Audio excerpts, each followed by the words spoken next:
I don't know. I'm going to stop recording so you can talk about it. No. I don't know what I did. He hasn't talked to me about it. You can hold me if you want.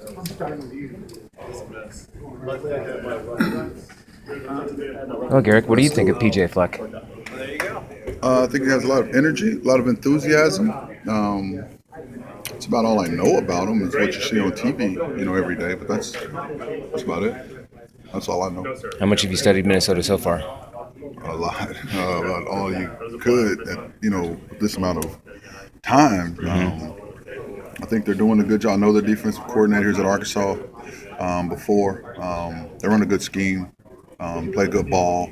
It'd just be about us, going out playing and really cutting it loose and playing with passion. What did you see from Jeff? He was really a lot more efficient, under control. He did a really good job run game checking. There was times when I was asking him, why you didn't throw it here? And he went, well, because that guy was closer than you think he was. So he was conscious of turning the ball over.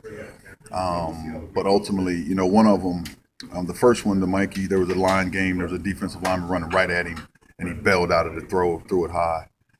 Then the second one, he had Mikey open on a spin, and he just missed it, threw it high, and got tipped up. But I thought he was under control. He was into it. He was definitely thinking about, I'm not going to turn this ball over. But it happened twice. The running back situation, Bonner carried the load there. Dre played a little bit. What do you need to see out of Kendrick and Reggie? Just consistently, they're good players. They're really good in that situation.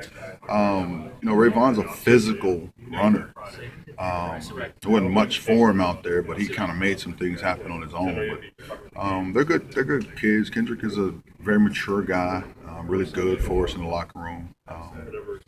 But that's pretty much it. Does that mean between the two, between Rayvon and the other two, Rayvon being bigger, that this is one of those cases where Kendrick and Reggie are just a little bit too small for the defense? No, I don't think that at all. There was times when, when there's certain things that I think that both of those guys do really well.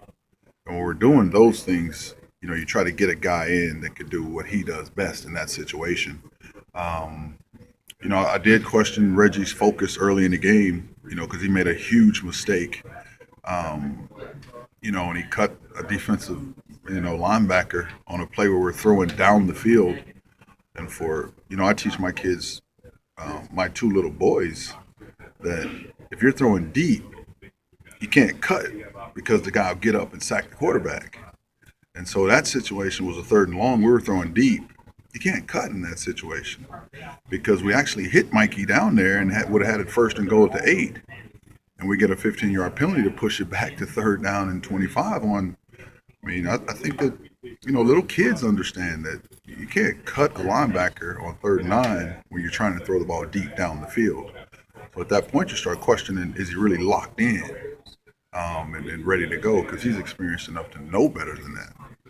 Offensive line, what'd you see out of them after? They were not as passionate as physical.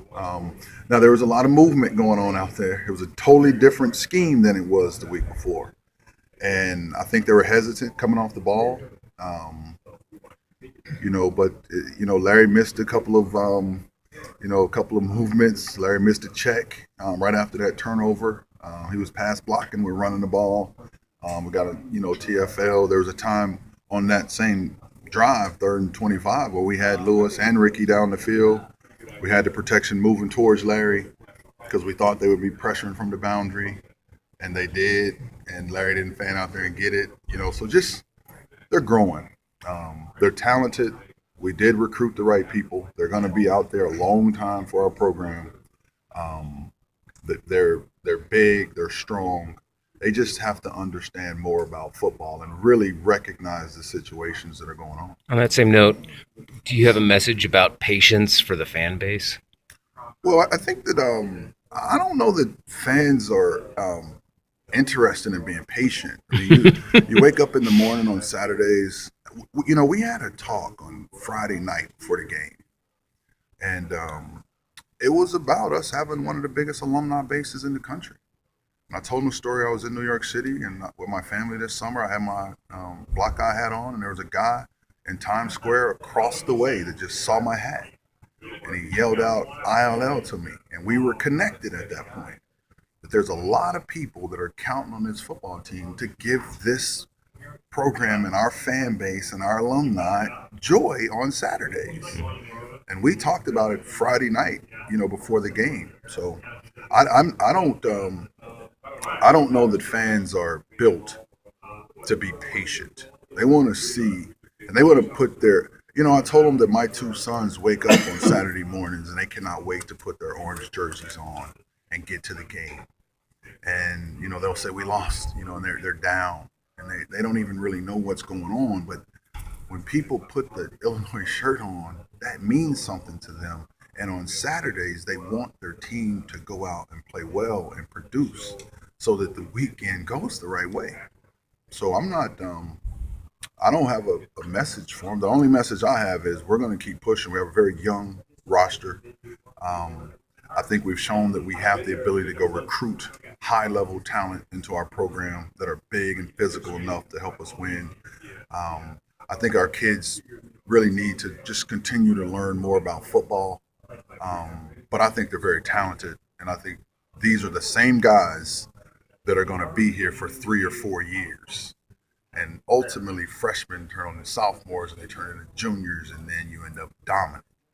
But no, I'm not interested in telling our fans to be patient. We need to do better on the practice field, go out, give them a better product on the field. Along those lines, you had a bunch of recruits here. What's kind of your message to them through struggles and through growth?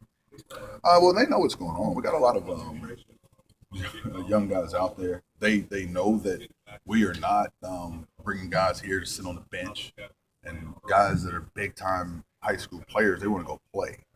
And they want to play in the Big Ten. They want to play on national TV, and they want to see that, no, there's an opportunity for you to come here and play.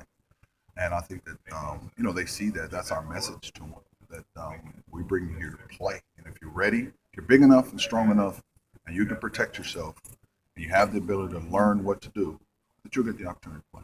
So you mentioned Jeff being more under control, maybe a little more cerebral. Can he take that too far and maybe lose maybe that edge? Well, he's just got to take care of the. I say he's got to take care of the ball because he's thrown interceptions in games that he's played in. But I know that this past weekend he was conscious of that. He was definitely trying to avoid, turning the ball over. And it happened. He bailed out of a throw. Like I said, the D lineman was running, and that's when you got to just stand in there as a quarterback and take a shot in the chest and deliver the ball on third down.